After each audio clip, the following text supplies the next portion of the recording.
Other vocabulary practice exercise that I found on the internet, so let's see if this one's any good.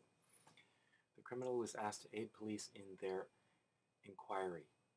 Interview, investigation, or questions? Okay, great.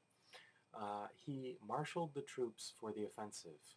He, oh, this is a good question. Not ordered, not arranged, but I would believe called. Okay.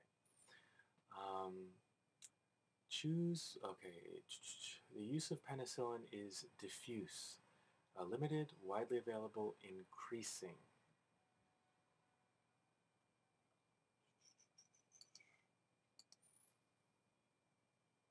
I like Florida because of the balmy winters. He pored over the questions until he couldn't keep his eyes open anymore.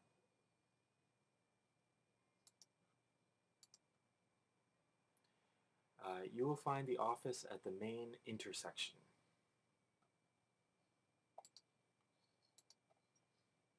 He found the smell of the lotus blossom repugnant and asked for a different type of flower. Disgusting. These aren't really good examples because you should have more than three possibilities, I think. Here, for example, enjoyable and delightful are both positive and disgusting is negative. So it's what we call a slightly unbalanced question. So they should work to make them better. Let me just move this up a little bit. There we go. Okay. His diligence in everything he did was impressive. His dedication. His boss streamlined company procedures, made easier, made more efficient is even better. It's simplifying and making um, clear improvements on. Uncertainty about the economy is widespread. Okay, again we have negative, negative, positive, and positive is the correct one. And widespread doesn't mean everywhere, it means many places. Everywhere is a complete statement. Uh, you could say interest in manga is widespread. That doesn't mean it's everywhere in the world, it just means it's very broadly distributed, so it's not a very good definition. His comments can be rather harsh at times. So again, we have pleasant, precise, extreme. This is kind of difficult because harsh is a better definition would be extremely um, critical or cutting. You could have an extreme comment that, oh, that's the most wonderful thing in the world, but that's not the same as harsh. So that's a very poor definition. I don't think we'll use this exercise again after this one video. The issue touched off an argument between the two parties. Ended, began, or complicated. To touch off is to start something. Start a process, start a trend. Recently there was a media circus touched off by that famous actress and her surfer husband who had drug issues. Our outlets are located throughout Alabama. Banks, stores, warehouses. So in this case, they mean stores. But there's such a thing as a warehouse store as well, so it's a bit confusing. Um, I don't like that one. She didn't let on that she already knew about the party. Think, act, or complain. Huh? Um, this is a terrible one. I mean, the only possible answer, I think, is act. But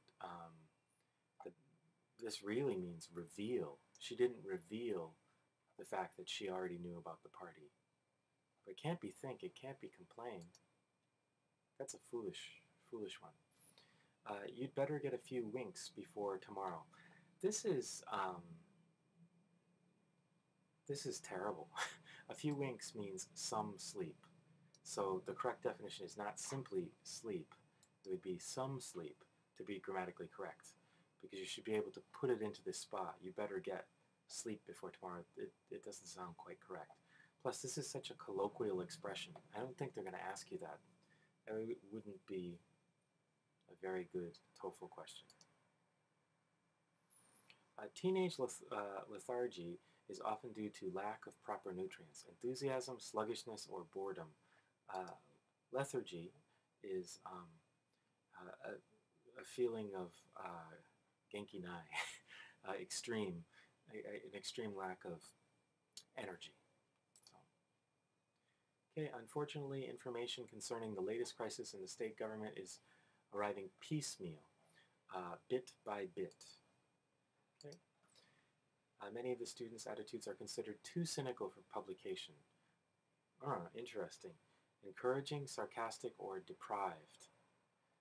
Sarcastic is the only possible answer here, but I don't think that's a very good definition. Okay, I'm going to stop this video now. I haven't gotten any wrong, but I don't think this is the best source of vocabulary for us. It has some good words, other words are not so good, and I don't think the format is the way you'll find it in the actual TOEFL. So I'm kind of disappointed. This is with about.com under a section called English as a Second Language, but this is the only time we'll use it.